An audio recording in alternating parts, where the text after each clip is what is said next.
Guys, nagluluto tayo ng ano, parang laswa. Nagpakulo muna ako ng tubig na mayroong kamatis at sibuyas. Nilagyan ko siya ng bagong isda at prito. Ayan. Yan, nagpapakain natin kay Sam. Ay, bu. Ayan, guys.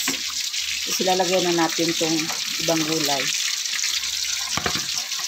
Ayan. Ayan. Tapos lalagyan natin yan siya ng malunggay.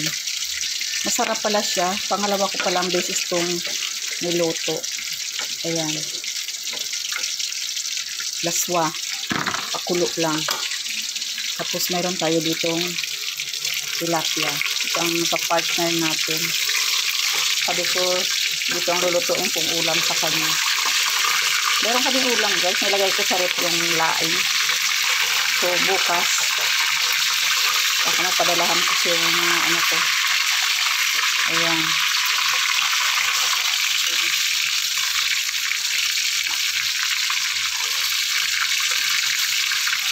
Ito. Ayan, guys. Yan ang ating ulam. Yan, ipapakain ko kay Sam.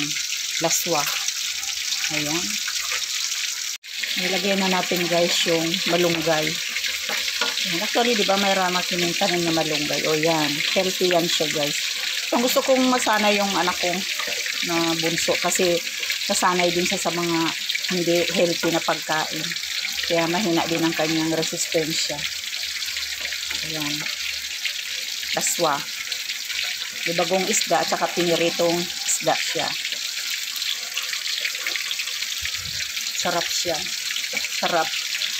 Ayan. Maraming kamatis akong nilagay, guys. Ayan. Ito ang ating ulam ngayong gabi nila. Kasi ako, mayroon akong laing.